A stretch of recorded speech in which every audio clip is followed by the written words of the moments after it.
네, 채권 브리핑 시간입니다. 이 시간 우리투자증권 채권전략팀의 박종현 팀장과 함께합니다.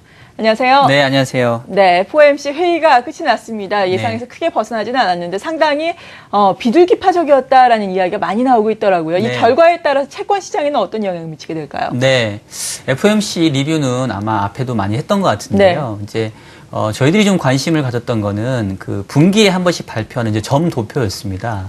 그래서 연준 위원들이 현재의 그 성장률, 물가 수준, 그리고 향후의 기준금리의 어떤 예상치를 어떻게 예상하느냐가 상당히 좀 중요한 포인트였었는데요. 결과를 보면은 2014년하고 2015년도의 기준금리 전망치는 지난 회의보다 조금 올라갔어요. 네. 근데 눈에 띄는 거는 장기적으로 제시하는 장기 균형금리 수준은 과거에 한 4%에서 3.75%로 오히려 하락을 했습니다.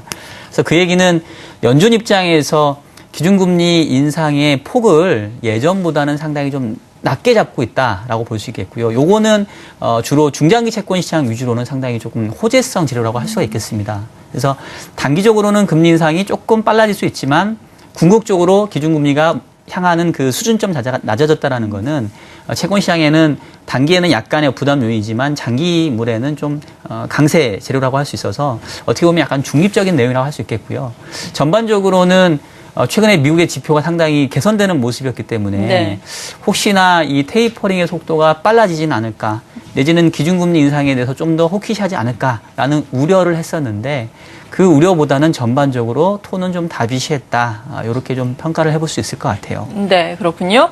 FOMC 회의 결과에 대해서 알아보면서 미국 시장 전반적으로 점검을 해봤는데 미국은 이런 정책을 펼치고 있고 세계 각국별로 또 경기 상황에 대해서 통화 정책을 펼치는 것이 지금 다르게 나타나고 있지 않습니까? 네. 이에 따라서 세계 각국의 채권 시장의 동향은 어떻게 움직이고 있는 건가요?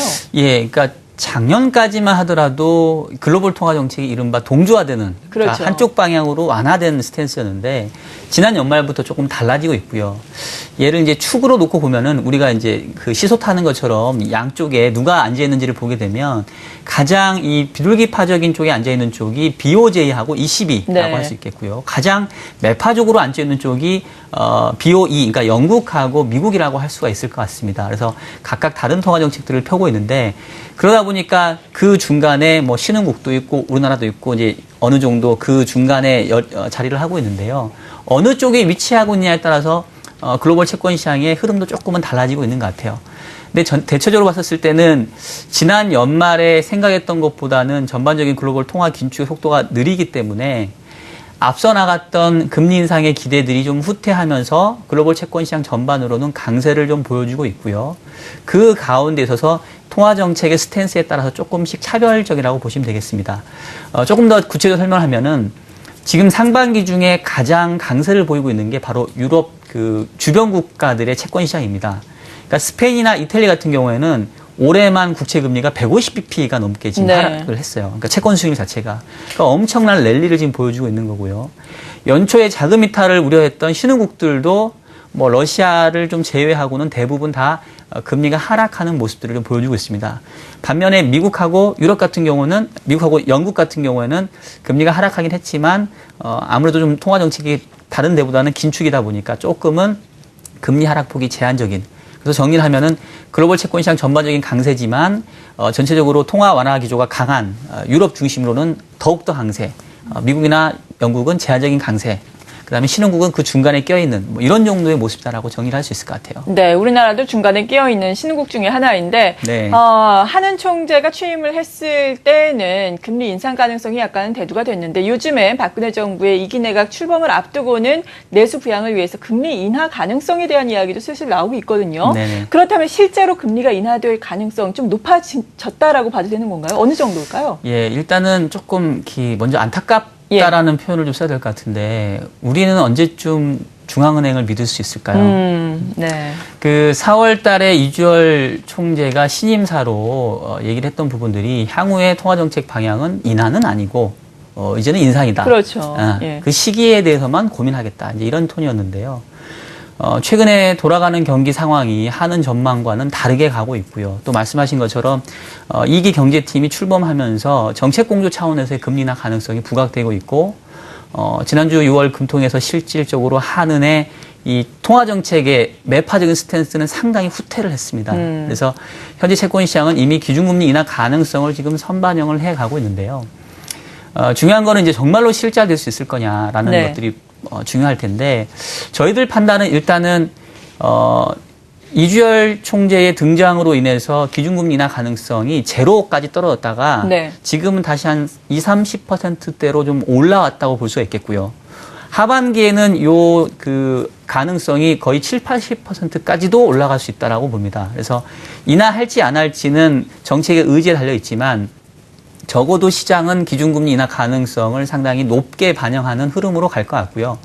그 이유는 결국은 경기 여건 자체가 그렇게 좋지 않은 상황에서 현재 정부의 입장이 집권 2년 차를 맞이해서 하반기 경기를 살려놓지 않으면 내년도에도 국정 운영에 상당한 어떤 타격을 받을 수 있거든요. 그래서 동원 가능한 경기 부양책을 쓸 텐데 문제는 마땅한 카드가 별로 없어요. 네. 그래서 재정 정책도 여력이 많지 않고 그렇다고 한다면 결국은 지금 같은 저물가 상황 또 원화 강세인 상황에서 금리 인하 카드는 결국은 이 책상 위에 올려놓고 꺼내들까 말까를 고민하는 히든카드로 상당히 유효하게 봐야 되지 않겠냐 이런 생각이 듭니다. 네, 쓸 수 있는 카드가 물론 많지는 않다라고 말씀을 해주셨지만 만약에 쓸 수 있는 카드를 쓰게 된다면 좀 한 목소리를 냈으면 하는 바람이네요. 네, 네. 작년하고 좀 달랐으면 좋겠죠. 네.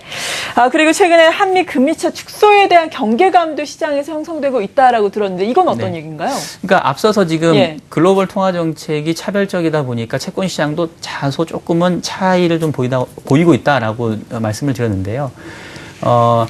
6월 한 달만 놓고 보면은 미국채 금리가 제법 상승을 했습니다. 네. 그동안 상당하게 크게 하락을 했다가 미국 경기의 지표들이 좋아지면서 좀 반등을 했는데 반면에 국내에서는 금리 인하 가능성 부각되면서 시장 금리가 떨어졌죠. 그러다 보니까 미국과 우리나라와의 금리 차이가 빠르게 좀 좁혀졌고요. 결과적으로 미국 금리 상승한 부분들을 우리 시장은 반영하고 있지 못하는 게 아니냐라는 그런 부담들이 제기되고 있습니다. 근데 저희들 판단으로는 지금은 이러한 내외 금리 차에 집중하기보다는 국내 통화정책 변수에 더 집중해야 되는 때라고 보고요. 과거에도 보면은 2004년과 2006년 같은 경우에는 국내 금리와 미국 금리가 오히려 역전까지 간 적도 있습니다. 그러니까 지금 여전히 스프레드가 한 70-80bp 남아있는 상황에서 벌써 내외 금리 차를 걱정하는 거는 너무 앞선 고민이라고 생각하고요. 네. 결국 배경으로 봤었을 때는 내외 금리 차가 좁혀졌을 때 나타날 수 있는 부작용은 자금 이탈이거든요. 뭐 우리나라보다 미국이 훨씬 신용이 좋으니까 동일한 금리면 당연히 국내 채권보다는 미국 채가 그러겠죠. 더 선호되겠죠. 예. 근데 지금은 원화가 강세인 상황, 즉 해외로부터 자금이 들어오는 상황이기 때문에 이런 내외 금리 차에 대한 의미가 그렇게 크게 없습니다. 그래서 원화가 강세 기조로 가는 상황에서는 내외 금리 차에 대한 중요성은 떨어지기 때문에 이 부분들은 우려는 있지만 그렇게 심각하게 볼 사항은 아니다. 네. 그렇게 좀 말씀을 드리고 싶습니다. 워낙 강세 부분이 이러한 부분을 상쇄시켜준다라고 보면 그렇습니다. 되겠다라는 말씀이고 우리가 더욱더 중요하게 봐야 하는 것이 대내적으로 통화정책이 어떻게 흘러가느냐 여부다라고 말씀해 주셨는데 대내적인 수급은 지금 어떻게 형성이 되고 있나요?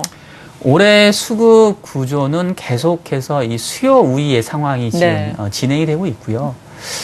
결국은 국채 이외에 마땅한 채권이 발행되고 있지 않다라는 부분들, 특히 공사채나 회사채나 은행채 이런 등등이 지난해에는 그래도 일정 부분 순 발행되는 모습이었는데 올해는 공기업들 부채 관리 정상화 얘기하면서 공사채 발행이 뭐 거의 상당히 저조하고요.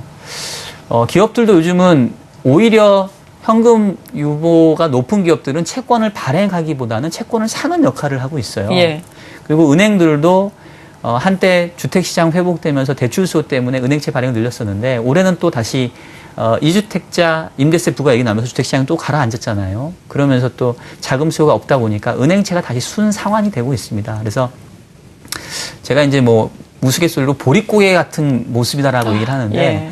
뭐 저희가 보릿고개 겪은 세대는 아니지만 이게 풀칠을 하고 싶어도 풀칠할 게 없었던 시대처럼 채권을 뭔가 사려고 하더라도 마땅히 살 수 있는 채권이 현재 시장에는 없다라는 공급 부족 현상이고요. 예. 반면에 수요 측에서는 금리 상승에 대한 기대나 예상이 워낙 셌기 때문에 채권을 충분히 사지 못하고 기다렸던 투자자들이 여전히 금리가 올라가기를 오히려 기다리는 상황이기 때문에 철저하게 수급 구조는 공급보다는 수요가 초과인 상황이 지속이 되고 있다라고 좀 평가를 할 수 있을 것 같아요. 네, 그렇다면 앞으로 정말 이들의 대기 매수세가 형성되고 있는 이들이 원하는 대로 금리가 올라가게 될지 단기적으로는 어떻게 보시고 이에 따른 투자 전략은 어떻게 생각하세요? 네, 우리 증시의 격언 중에 그 가장 또 유명한 것 중에 하나가 기다리는 조정은 오지 않는다라는 말이 있죠. 그러니까 뭔가 그 기다리는 조정이라고 하는 거는 그 사는 대기 수요들이 가격이 좀 싸졌으면 하는 바람을 갖고 있는 겁니다.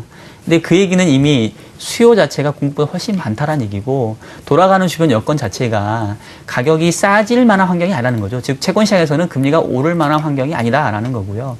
오히려 지금 기준금리 인하에 대한 가능성이 이제 점차 부각되고 특히 7월 달 또 수정 경기 전망에서는 하느니 전망치를 하향 조정하는 게 불가피하기 때문에 이런 것들이 맞물릴 경우에는 비록 낮아진 금리에 대한 부담은 있지만 전반적인 금리 하락 압력은 계속된다라고 봐야 되겠고요.